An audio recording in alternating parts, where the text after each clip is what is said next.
Nasus y Renekton, dos hermanos, dos seres ascendidos hoy enfrentados, pero que hace milenios fueron los pilares del imperio de Shurima.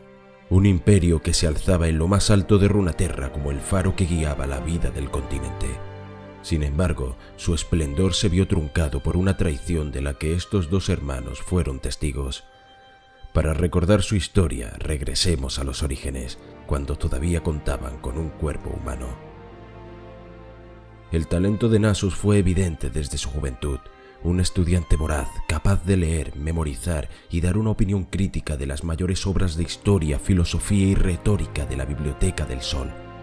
Renekton, su hermano menor, no heredó esa pasión por la lectura y el pensamiento crítico. Dado a aburrirse con facilidad, pasaba las horas peleando con otros niños.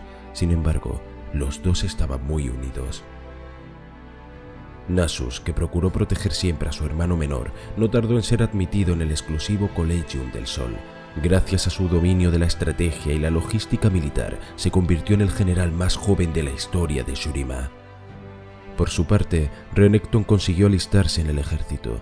Aunque era demasiado joven para incorporarse a las filas, la influencia de su hermano mayor ayudó a pasar este detalle por alto. La férrea disciplina del ejército fue una bendición para él. En pocos años ascendió hasta convertirse en uno de los líderes militares más capaces y temidos de Shurima, y ayudó a extender los dominios del imperio luchando en primera fila en numerosas guerras de conquista. Juntos combatieron en multitud de campañas, siempre unidos a pesar de sus diferencias y de sus frecuentes desacuerdos.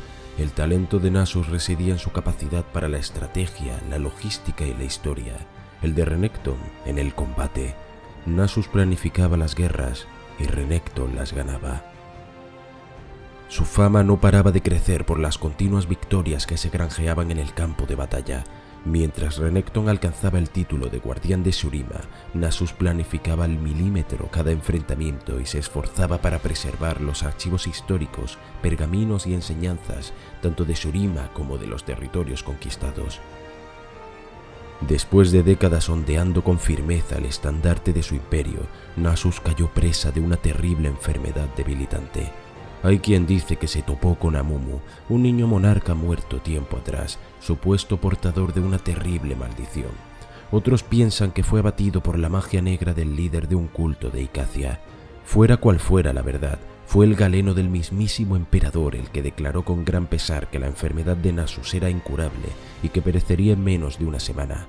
Los sacerdotes del imperio, tras pasar día y noche en comunión con lo divino, declararon que era la voluntad del dios Sol que Nasus fuese bendecido con el ritual de ascensión. Renekton, convertido ya en gran líder militar, acudió raudo a la capital para estar junto a su hermano. La terrible enfermedad había progresado de manera devastadora y Nasus era poco más que un esqueleto consumido, con huesos frágiles como el cristal.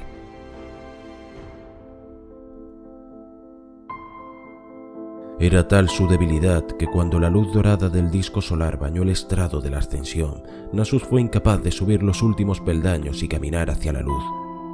El amor de Renekton por su hermano era más poderoso que su instinto de supervivencia y portó en brazos a Nasus hacia el estrado. Ignorando las protestas de su hermano, aceptó su propia desaparición para salvar a Nasus. Sin embargo, Renekton no fue destruido como cabía esperar.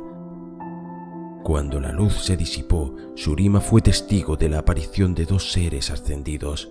Ambos hermanos habían sido considerados dignos de aquella bendición y el mismo emperador se arrodilló para dar gracias a los poderes divinos. Nasus era ahora una imponente criatura de fuerza descomunal, con cabeza de chacal y un brillo de inteligencia en la mirada. Por su parte, Renekton se había convertido en una bestia colosal de extraordinaria musculatura con apariencia de cocodrilo. Ambos se convirtieron así en guardianes de Shurima. A pesar de que sus cualidades se habían acrecentado, Renekton había cambiado ante los ojos de su hermano, pues sus campañas militares estaban marcadas por una violencia extrema. Con sus diferencias, asistieron con honor y lealtad a través de los siglos a los distintos emperadores de Shurima. El último fue el joven Azir, traicionado por su consejero Sherat al provocar su muerte en un trágico ritual de ascensión. Nasus y Renekton se hallaban lejos de la ciudad cuando esto ocurrió. Los hermanos, llenos de rabia y dolor, lucharon contra el malévolo ser de pura energía en el que se había convertido Sherat.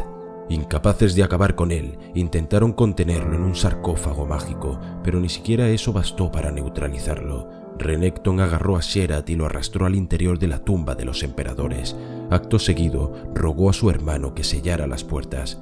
Nasus se resistió, desesperado por encontrar una alternativa, pero no había otra opción. Con hondo pesar, selló las puertas de aquel templo, condenando a Sherat y a su hermano a una eternidad entre tinieblas. A partir de entonces, el imperio de Shurima colapsó y con él cayó la antigua gloria de los dos guerreros. Cargado con el remordimiento de haber condenado a su hermano a la oscuridad, Nasus se entregó al desierto, vagando por la arena sin más compañía que su dolor y los fantasmas del pasado. Por su parte, Sherat envenenó con palabras los oídos de Renekton y le hizo creer que Nasus lo había sepultado a propósito.